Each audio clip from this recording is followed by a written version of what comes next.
Prof et pédago, on en apprend tous les jours.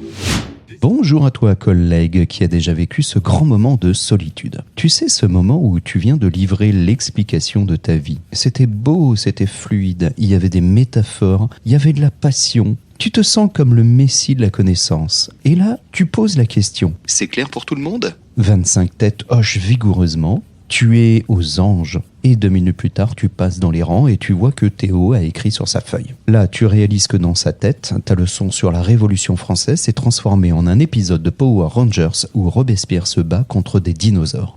On en a marre que ça glande, on déclenche. Aujourd'hui, on va parler de la compréhension. Ou pourquoi entendre et comprendre, c'est aussi différent que manger une pomme et regarder une photo de pomme sur Instagram.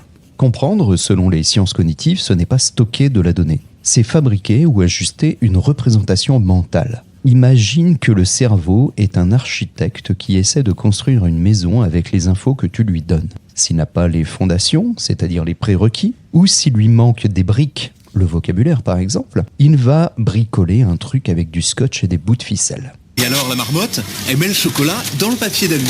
Mais bien sûr. Non, c'est pas comme ça qu'on fabrique du savoir, Jean-Hubert. Le drame de la compréhension, c'est l'illusion de savoir. L'élève lit un texte, il reconnaît les mots, alors il croit qu'il a compris. C'est ce qu'on appelle la métacompréhension foireuse. C'est comme regarder une notice de montage Ikea. Tu vois les dessins, tu te dis « Ok, c'est facile ». Et 3 heures plus tard, tu pleures devant une étagère de travers en tenant une vis en trop. Pour que l'élève comprenne vraiment, il faut qu'il fasse des liens. Si tu lui parles de démocratie, mais qu'il n'a aucune idée de ce qu'est un vote ou une loi, ton cours, c'est juste du bruit blanc. C'est Inception. Tu essaies d'implanter une idée dans un rêve qui n'a pas de sol. Alors comment on évite le crash ? Première règle, flécher les essentiels. Dans ton cours, tout n'a pas la même valeur. Si l'élève essaie de tout comprendre avec la même intensité, il sature. Tu dois lui dire « ça, c'est la brique maîtresse ». Si tu ne comprends pas ce mot, tout le reste va s'écrouler comme un château de cartes un jour de Mistral. Ensuite, on utilise les activités génératives. Au lieu de demander « avez-vous compris ?», demande-leur de reformuler. Théo, explique à ton voisin ce que je viens de dire, mais sans utiliser les mots que j'ai utilisés. Là, on rigole moins. C'est là qu'on voit si l'architecte a construit une maison ou s'il a juste empilé des parpaings au pif.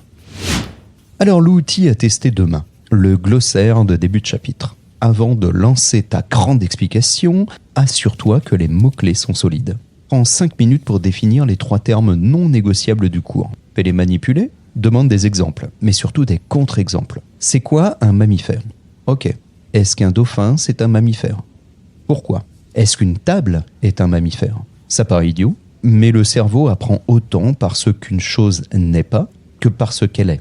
C'est comme ça qu'on affine la représentation mentale. On sculpte le savoir en enlevant la boue autour. En résumé, comprendre, c'est connecter.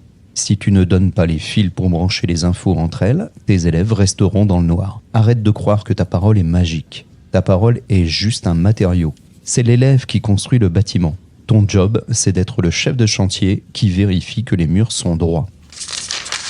Si tu n'as rien compris à ce que je viens de dire, c'est probablement que tu n'avais pas les prérequis pour écouter un mec qui parle trop vite dans un micro. Partage cet épisode quand même avec ce collègue qui s'étonne que ses élèves ne sachent pas définir oxymore alors qu'il l'a utilisé une fois en 2012.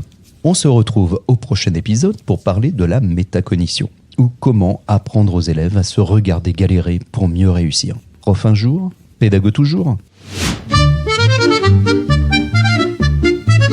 Prof et pédago, on en apprend tous les jours.